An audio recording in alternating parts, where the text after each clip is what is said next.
បាទសួស្តីបងប្អូនទាំងអស់គ្នានៅក្នុងវីដេអូនេះខ្ញុំនឹងបង្ហាញបងប្អូនទាំងអស់គ្នាអំពីរបៀប download វីដេអូចេញពី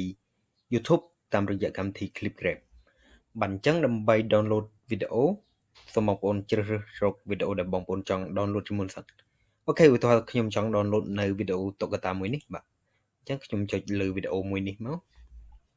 បាទបន្តមកទៀតសូមបងប្អូនចុចលើពាក្យថា share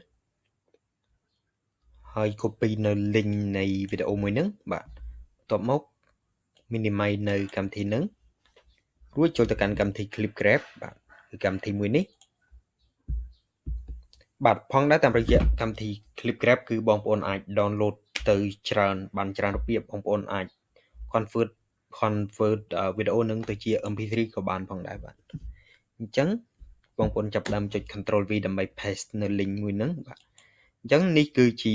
កន្លែងដែល format គឺបងប្អូនអាច format នៅវីដេអូមួយហ្នឹងទៅជា MP3 ទៅជា original គឺជាវីដេអូដើមហើយ quality Full HD អញ្ចឹងវីដេអូនេះគឺយើងអាច download បានក្នុងទំហំ720បាទមានវីដេអូខ្លះយើងអាច download បានដល់18បាទអញ្ចឹងបងប្អូនទាំងអស់គ្នាគ្រាន់តែចុច Grab this clip ជាការស្រេចអូខេមិនជាការស្រេចទេគឺបងប្អូនត្រូវស្វែងរកនៅ folder ដែលបងប្អូនចង់ទុកសិនអូខេខ្ញុំទុកនៅលើ home អញ្ចឹងខ្ញុំចុច save អញ្ចឹងបងប្អូនចាំមើលការ progress អញ្ចឹងនេះការ download លឿនឬយឺតគឺអាស្រ័យទៅលើ speed internet របស់បងប្អូនបាទវាជាទូទៅហើយបើ internet របស់បងប្អូនលឿនអញ្ចឹង download ក៏លឿនដែរក៏តែបើ internet speed slow អញ្ចឹង download ក៏ slow ដែរអញ្ចឹងបន្ទាប់ពី download ចប់ខ្ញុំនឹងចាក់បង្ហាញជូនបងប្អូនទាំងអស់គ្នាអូខេខ្ញុំ minimize កម្មវិធីនេះចេញបាទហើយខ្ញុំចូលទៅកាន់ Dolphin ដើម្បី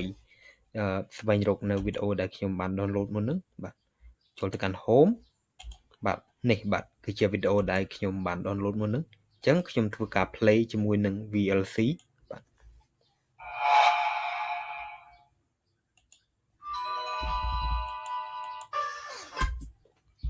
អូខេបងប្អូនទាំងអស់គ្នាចំពោះវីដេអូមួយនេះខ្ញុំសូមបញ្ចប់តែប៉ុណ្្នេះសូមអរគុណចំពោះការតាមដានទស្សនាហើយយើងនឹងជួបគ្នានៅវីដេអូក្រោយទៀត